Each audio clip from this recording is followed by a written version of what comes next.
Selamat datang di channel RRR Danti yang akan membahas berbagai kisah dan sejarah yang ada di Nusantara. Pada kali ini kita akan membahas sejarah Krakatau, Jawa, dan Sunda. Siapakah yang lebih tua?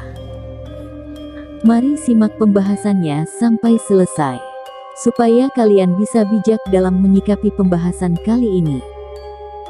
Jawa dan Sunda adalah dua suku bangsa bersaudara, mendiami pulau yang sama.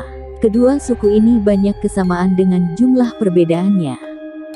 Kedua suku ini berdekatan, namun terasa jauh. Sangat dekat, namun beda rasa dan selera. Beda bahasa. Sekali waktu memanas, digesek sedikit saja maka menyala antar keduanya. Tapi hanya menyala, dan tidak saling membakar, antara Jawa dan Sunda. Jawa dan Sunda sudah terpatri dalam sejarah, merepresentasikan dua kerajaan besar zaman dahulu, yaitu Majapahit dan Pakuan Pajajaran. Ikon Majapahit dan Pajajaran adalah tata kelola pemerintahan, sistem politik yang bergerak dan berubah menyertai zaman. Kembali ke topik pembahasan kita. Siapakah yang lebih tua antara suku Jawa dan Sunda? Sebelum ada penjelasan Jawa dan Sunda, silahkan tekan tombol subscribe dan aktifkan loncengnya, agar kalian selalu mendapatkan notifikasi dari channel ini. Mari kita simak pembahasannya lebih lanjut. Indonesia adalah sebuah bentuk negara yang unik, mampu menyatukan keanekaragaman menjadi satu, yaitu NKRI. Kenapa Indonesia dikatakan sebagai sebuah bangsa? Dan kalau kita kembalikan kepada Kamus Besar Bahasa Indonesia, atau kebalikan pengertian bangsa adalah kelompok masyarakat, etnik atau suku bangsa sendiri. Artinya adalah golongan atau kelompok manusia yang anggotanya mengidentifikasikan dirinya dengan sesamanya, biasanya berdasarkan garis keturunan yang dianggap sama. Pengelolaan Pulau Jawa memiliki luas 128.297 km, yang berada di Kepulauan Nusantara dan Samudra Hindia. Hal bahwa dunia Pulau Jawa merupakan satu kesatuan dengan Pulau Sumatera sebagai bagian dari dataran Sunda di bagian barat, dan di bagian timur menyatu dengan daratan Australia. Pulau Jawa diperkirakan terbentuk pada 60 juta tahun yang lampau, saat bumi memasuki zaman Break Tersiar. Daratan Pulau Jawa bagian barat terbentuk lebih dulu, di zaman Kapur yang terjadi sekitar 145.000 tahun yang lalu, dan di bagian timur dari pecahan benua Australia. Dua bagian yang menabrak kemudian bergabung menjadi satu pulau-pulau. Jawa tidak lepas dari aktivitas vulkanik hingga menimbulkan kontur pulau dengan banyak gunung berapi yang membentang dari timur ke barat. Berdasarkan catatan Pujangga Ronggowarsito dalam Pustaka Aja Purwa disebut bahwa Jawa dan Sumatera terpisah akibat letusan hebat Gunung Krakatau pada 416 Masehi. Hal ini senada dengan peneliti Los Alamos National Laboratory yang menyebut letusan Gunung Krakatau mengakibatkan terpisahnya kedua pulau Jawa dan Sumatera. Sama halnya dengan pemisahan Pulau Jawa dan Sumatera.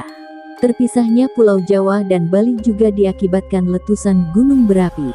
Menurut Raffles, ia menyatakan bahwa dulunya Pulau Jawa dan Bali masih satu daratan namun terpisah karena letusan gunung berapi dan gempa besar. Akibat letusan dan gempa besar hingga membuat kedua daratan khusus pada abad ke-13. Namun teori menyatakan bahwa pemisahan antara Pulau Sumatera dan Jawa serta Bali terpisah akibat letusan gunung berapi. Pusat Vulkanologi dan Mitigasi Bencana Geologi Kementerian ESDM mengungkapkan, sejarah erupsi Gunung Krakatau jauh lebih tua, bahkan ratusan ribu tahun. Bukan abad, bahkan diperkirakan sebelum ada manusia.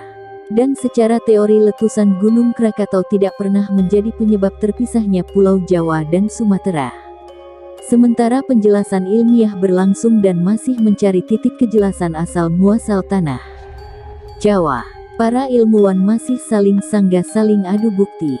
Di sisi lain terdapat pula penjelasan versi supranatural, serta versi tutur yang menjelaskan asal-usul Pulau Jawa. Kisah ini mengacu pada legenda Gunung Tidar, Kabupaten Magelang, Jawa Tengah. yang dipercaya sebagai paku bumi Pulau Jawa. Bagaimana Sunda dan Jawa? Yang dimaksud adalah masyarakat atau orang-orangnya. Apakah mereka pendatang, atau memang ada di daratan ini? Berdasarkan faktor relasional, suku Sunda dan Jawa tidak memiliki keterikatan secara emosional yang dalam. Namun sebenarnya, Sunda dan Jawa berasal dari nenek moyang yang sama. Nenek moyang kedua suku ini berasal dari dataran Yunan Tiongkok. Suku Sunda dan Jawa adalah ras Austronesia, yang umum tersebar di negara-negara Asia Tenggara. Induk ras Austronesia saat ini dipercaya menduduki daerah pedalaman Pulau Formosa. Teori ini dikemukakan oleh sejarawan asal Austria Robert Baron, tahun 1885 sampai dengan tahun 1968. Dalam kajiannya terhadap di Asia Tenggara dan Pasifik menyimpulkan dalam teorinya, bahwa pada masa Neolitikum 2010 Masehi sampai dengan 200 sebelum Masehi ada yang bermigrasi dalam beberapa gelombang, dari Asia Utara menuju Asia Selatan. Ligasi ini membuat banyak manusia purba yang akhirnya mendiami pulau-pulau yang terbentang dari Madagaskar sampai Pulau Paskah. Hal inilah yang akhirnya mengilhami pemikiran bahwa leluhur Jawa, Sunda dan bangsa Indonesia pada umumnya berasal dari Yunan. Mereka yang melakukan migrasi dari Yunan disebut sebagai bangsa Proto Melayu atau Melayu. Namun teori ini masih lemah dan kurang akurat, disebabkan karena berdasar pada bukti-bukti kesamaan secara fisik serta temuan benda-benda, hal bersejarah dan kebudayaan daerah megalitikum saja.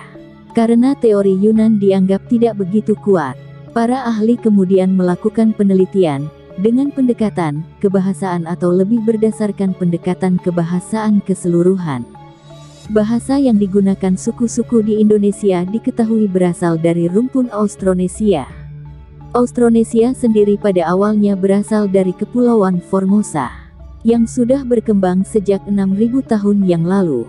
Pendekatan kebahasaan ini menyatakan bahwa asal-usul suatu bangsa dapat ditelusuri melalui pola penyebaran bahasanya.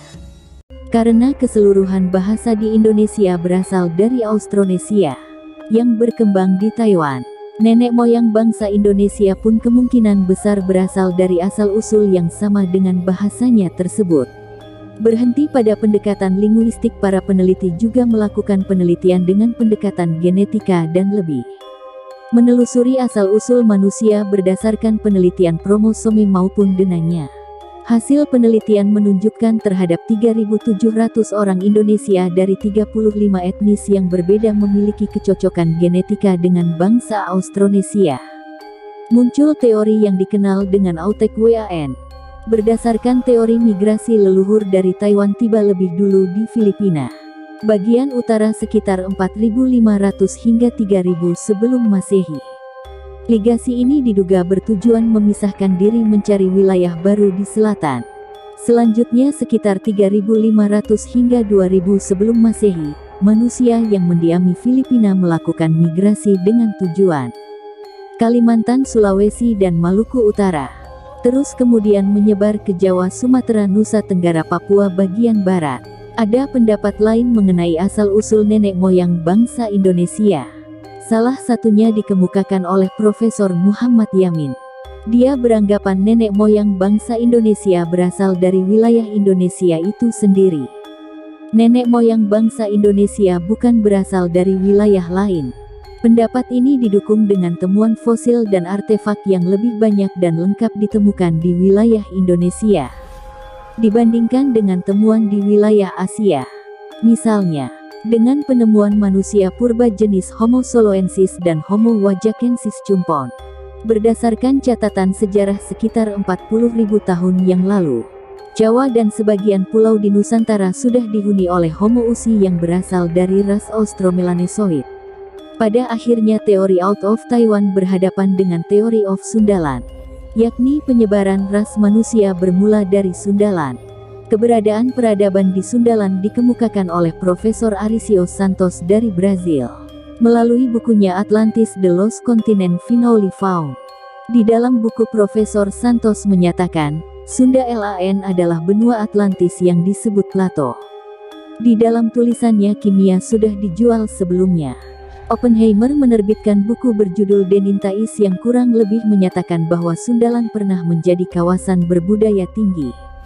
Hipotesis ini dibangun berdasarkan penelitian atas geologi, arkeologi, genetika, aspek kebahasaan, folklore atau mitologi, teori out of Sundaland. Hasil dari penelitian ini menentang teori konvensional yang sebelumnya bahwa penduduk Asia Tenggara, Filipina dan Indonesia datang dari Taiwan. Pada zaman Neolitikum, tim peneliti menunjukkan justru sebaliknya bahwa penduduk Taiwan berasal dari penduduk Sunda yang bermigrasi akibat banjir besar di Sundaland. Dari gambaran dua teori sebelum ini, setidaknya kita tahu bahwa penduduk asli Jawa dan Sunda. Kalau kita mencari siapa yang lebih tua atau muda, tidak akan menemukan jawabannya. Terdapat dua sumber sejarah abad 17 dan 18 yakni Babat Tanah Jawa dan Naskah Wangsakerta yang bisa dijadikan rujukan pengembangan leluhur Jawa dan Sunda. Misalnya Babat Tanah Jawa mempunyai silsilah raja-raja Jawa sampai ke Nabi Adam. Wangsakerta menulis silsilah Akitirem sebagai cikal bakal kerajaan Salakanegara sampai ke raja-raja di India. Tapi keduanya kita sampingkan dulu, karena keduanya masih menjadi polemik di kalangan sejarawan, sehingga sulit untuk dijadikan patokan sejarah. Sekarang kita berpijak pada era yang lebih baru, yakni Masehi. Saat sistem politik dan pemerintahan sudah terbentuk, ternyata dimulai dari Jawa bagian barat. Tatar Sunda beragam prasasti menunjukkan adanya sistem pemerintahan berupa kerajaan di Jawa bagian barat, yakni Kerajaan Tarumanegara. Prasasti yang ditemukan antara lain Prasasti Ciareten, Prasasti Pasir Koleangka, Prasasti Kebon Kopi, Prasasti Tugu, Prasasti Pasir Awi, Prasasti Muara Cianten, dan Prasasti Cidang Hiang. Tarumanegara merupakan salah satu kerajaan tertua di Nusantara yang meninggalkan hutan sejarah dan peninggalan artefak di sekitar lokasi kerajaan. Dari peninggalan yang ada nampak kerajaan Tarumanegara merupakan kerajaan bercorak Hindu, beraliran Wisnu. Berdasarkan data Tarumanegara, berasal dari kata rumah dan negara artinya kerajaan atau negara, sedangkan Taruma berasal dari kata Tarum, yang merupakan nama sungai yang membelah Jawa Barat, yaitu Citarum. Pada Muara Citarum ditemukan perjanjian, yakni Percandian Batujaya dan Perjanjian Cibuaya. Kerajaan Tarumanegara didirikan oleh Jayasingawarman, yaitu menantu Raja Dewa Warman VIII, merupakan masih dari Salangkayana di India, yang mengungsi ke tanah Jawa karena daerahnya diserang dan ditaklukkan Maharaja Samudragupta dari Kerajaan Magadha. Setelah Jessica Warman mendirikan Tarumanegara, pusat pemerintahan ukur alih dari Raja Tapura ke Tarumanegara dari Jayasingawarman. Kemudian raja berikutnya adalah Dharmayawarman. Selanjutnya adalah Purnawarman mengacu pada Prasasti Kebon Kopi II. Pada masa inilah awal dibangunnya kota baru Sundapura. Prasasti Kebon Kopi II ditemukan di Kampung Pasir Muara, Desa Ciraten Hilir, Cibungbulang, Bogor, Jawa Barat. Ditulis menggunakan aksara Kawi dan bahasa yang digunakan adalah Melayu kuno. Isi prasasti itu kurang lebih berbunyi demikian. Batu peringatan ini adalah ucapan Rakrian Juru Pangambat pada tahun 458 Saka atau 932. Jadi siapa-siapa yang lebih tua, Jawa atau Sunda, masih dalam perdebatan. Atau mungkin kalian bisa menarik kesimpulan setelah menonton video ini. Terima kasih sudah menonton.